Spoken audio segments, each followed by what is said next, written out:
اللہ وبرکاتہ۔ یوم القدس کے حوالے سے تمام جوانانوں سے گزارش ہے کہ جتنے بھی ہیں یہ اپنے فرقے کو چھوڑ کے، یہ نہیں کہ آپ کہیں کہ یہ صرف شیعوں کا، یہ شیعوں کا نہیں ہے، صرف یہ تمام مسلمانوں کا ہے، یہ قبلہ اول ہے۔ تمام مسلمان مل کے اور میدان عمل میں آئیں تو 8 انشاءاللہ یوم القدس ہوگا۔ اور یہ نہیں کہ آپ جو ہے نا مطلب محرم الحرام وہ بھی آپ لوگوں نے شیعوں کے حوالے کر دیا ہے، اور یوم القدس بھی صرف شیعوں کا نہیں ہے، تمام مسلمانوں کا ہے۔ اور یہ مسلمانوں کے لیے بہت افسوس کی بات ہے کہ آج تک اس کے اوپر غاصب اسرائیل ان کا قبضہ ہے، اور یہ ہمارے لیے شرم کی بات ہے۔ کتنے مسجدوں میں جو ہے نا ہمارے پاس وہ صفیں بھری ہوئی ہوتی ہیں، بڑے بڑے حوضیں مدرسے بنائے ہوئے ہیں، لیکن کسی کو یہ احساس نہیں ہے۔ کتنی افسوس کی بات ہے کہ مسلمانوں کا قبلہ اول اور ان خبیثوں کے ہاتھ میں ہے، اور ان خبیثوں کو بگانا بھی تمہارا ہی کام ہے۔ تم نکلو، یہ نہیں کہ یہ شیعہ ہو، یہ سنی ہو، کوئی بھی ہو، تمام مسلمانوں کی ذمہ داری ہے۔ یہ نہیں کہ یہ شیعوں کے حوالے کرو، یہ بھی شیعوں کے حوالے کرو، یہ ایسی بات نہیں ہے۔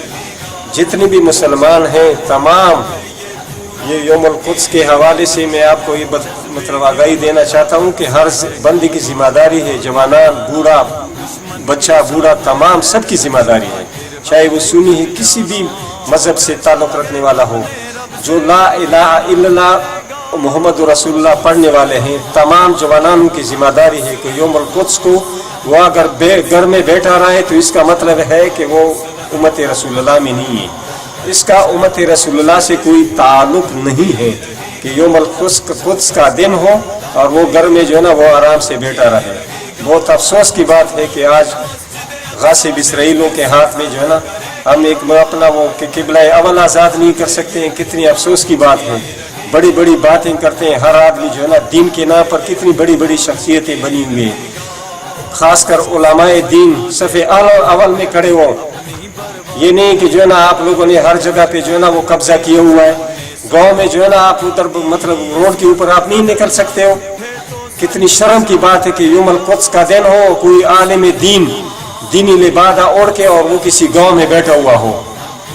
تمام سنی، شیعہ، بریلوی، جتنے بھی دیوبندی، جتنے بھی مسلک ہیں، سارے میدان میں آؤ اور اسرائیل کے مطلب اس کی بربریت کا جو ہے نا وہ مرد آباد امریکہ اور مرد آباد اسرائیل کے نعرے لگاؤ، اور آل سعود جلاد خاندان، آل سعود سلمان بن ٹرمپ، اس کے اوپر کھلے عام لعنت کرو۔ وہ دشمنان مسلمان ہیں، مسلمانوں کا یہ دشمن ہے۔ سلمان بن ٹرمپ، شہزادہ سلمان بن ٹرمپ، یہ مسلمانوں کا دشمن ہے۔ ہر جگہ خون بہا رہا ہے اور مسلمان دیکھ رہے ہیں۔ صرف شیعوں کے حوالے کیا ہوا ہے کہ رہبر معظم ایران کا جو رہبر معظم سید علی خامنئی اس کا ذمہ دار ہے، یا حسن نصر اللہ اس کا ذمہ دار ہے۔ تمام مسلمان جواب دہ ہیں اس بات کی کہ یوم القدس آپ نے آزاد کرنا ہے۔ میں آخر میں تمام جوانانوں سے گزارش کروں گا کہ جو گھر میں بیٹھے گا وہ کوفے والا ہے، کوفے۔ اگر کوئی عالم دین میں جب گھر میں بیٹھا ہوا ہے تو سمجھو وہ کوفہ سے تعلق رکھ رہا ہے، وہ آل رسول نہیں ہے۔ فقط والسلام، تحریک بیداری امت مصطفیٰ جوانوں کو سلام۔ آل سعود جلاد خاندان، آل سعود مرد آباد۔ کیسے ممکن القدس کو دشمن کی تحویل میں دے دیں، کفار یہود کو اللہ کے